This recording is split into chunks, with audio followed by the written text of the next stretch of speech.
In this video, I'm going to explain how a South Korean merger and acquisition company is using Ripple's crypto liquidity hub. The South Korean company is advised by the Rothschilds in court. So I was digging around this morning and I found David Schwartz speaking at a South Korean conference, GBC Korea Conference with Ripple and Oxford Metrica. And this whole video has a translator speaking over him, so you can't really hear any of the English things being spoke about. And then when I turned on the translator, it seems like a lot of things are being lost in translation. So I just kind of skipped around it, and I found 600 employees are now working for Ripple. The second thing that I've noticed was this remittances and small payments. You see Azimo, Bitso, Bank of America. Azimo and Bitso are ODL providers. So within the use case of remittances and small payments, it would make sense to lump everyone that uses ODL in the same category. So, Bank of America is right next to two ODL providers. BitPay is also a pretty large payments platform in crypto. So Newegg, for example, uses BitPay. If I want to buy a computer on Newegg, I can pay through BitPay, and I just send some crypto to a different wallet address, and then it pays for my computer. I know a lot of gold and silver mints also take BitPay. This also lists decentralized finance. It shows Flare, Agoric, which is like a JavaScript for DeFi, which was pretty interesting. Securitize was an announcement that happened a couple of years ago, and Securitize was tokenizing stocks, and they got investments from Ripple and Coinbase. So it wouldn't surprise me to find out Securitize was using some type of Ripple products in the future. And then you have Zaba, which is on Avalanche, and I think it's like a Kickstarter to start up different projects. And then consumer applications, you have GoLance, which is a freelance company, and Forte, which is a gaming company. Now, in this conference, the next person that speaks is Jack McDonald. So it would not surprise me to find out that this GBX platform, this GMAP token, is also using PolySign in some capacity to custody some of these tokens, some of these contracts, and some of this crypto that's involved with it. So what is GMAP? So GMAP is a Korean mergers and acquisition platform. Now, there's private and public mergers and acquisitions. Now, like anything, right, that the upside has much more potential when it's private, but the risks are so much higher, right? So that's why the SEC wants you to be an accredited investor, to have private placement and everything. So GMAP is doing mergers and acquisitions, and it's opening up the doors for everyone to get involved. There's no minimum to actually contribute to some of these mergers and acquisitions. Everything's on distributed ledgers, so it's all transparent. Everybody can look into different things. Now,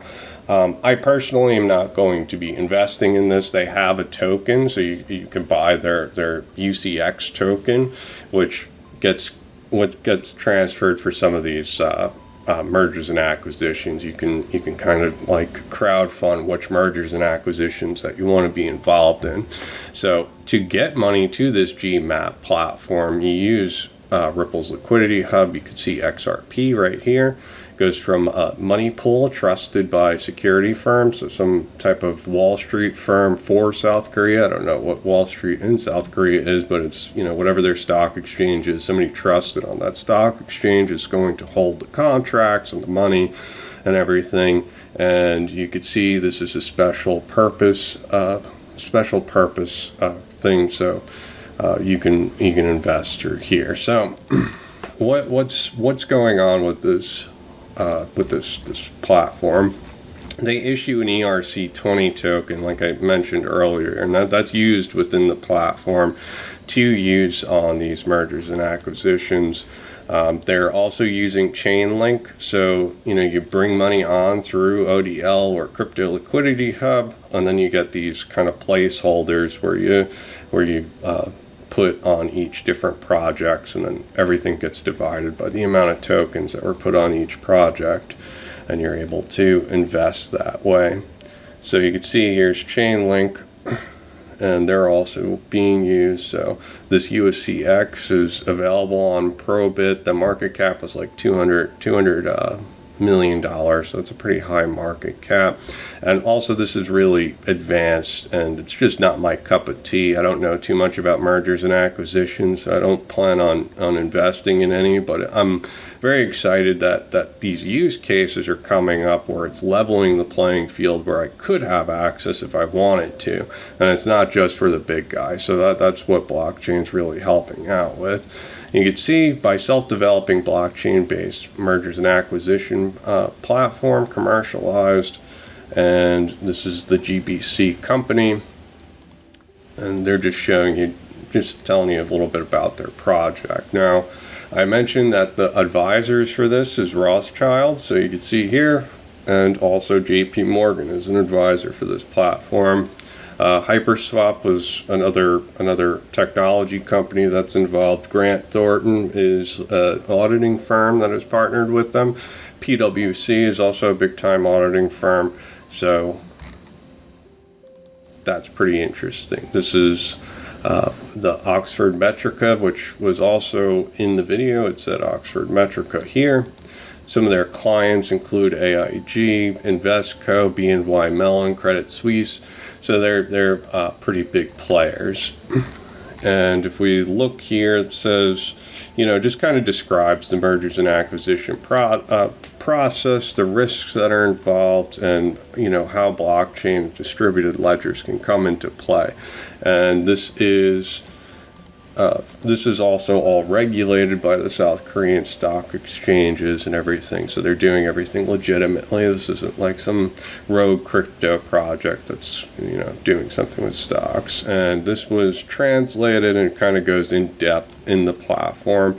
So you're the small investor, you send money, it gets converted through Ripple's liquidity hub. It comes to this GBC, GMAP platform. And then you have these tokens where you can invest in private sector or acquisition company or the stock market, and then you're able to get the rewards from all of that. So you can see here, this was the UCX token, and that's about it. So the next thing is Thune's partnered with Ada Jarafi Bank, which expands payout services to Morocco. Now there's this huge fertilizer shortage right now. Morocco is one of the richest countries in fertilizer, in potash specifically. So, I think they have 70% of the potash in the world. So, it makes sense that a lot of people want to trade with Morocco, and now you can do that using RippleNet at much cheaper prices. So, any of these trade companies that want to send payments to Morocco can now send it pretty cheaply. The other thing was Ripple partnered with Lotus to bring automotive NFTs to the XRP ledger. I noticed there was a couple other car companies that were also partnering with Ripple. They're doing this through NFT Pro, which is pretty cool for NFTs. If I know there's a lot of people that are into collectible cars and high cost cars and everything. So some of these NFTs could be worth a lot of money. They could be they can definitely be worth a lot of sentimental value to some people. And now the last thing is Purism. So Purism is a privacy-focused smartphone. And what they're doing is they're having like their own platform. And within this platform, the Apple Store or the Google Play Store, the Purism Store is working with Interledger. So they partnered with a group that's funding Interledger and Open Payment Store. So Pure OS Store is the app store on Purism, the privacy-focused phone, and they're going to be using Interledger protocol. So I hope you guys enjoyed this video. Please tell me what you think in the comments below. Please like and subscribe. Thanks, everyone.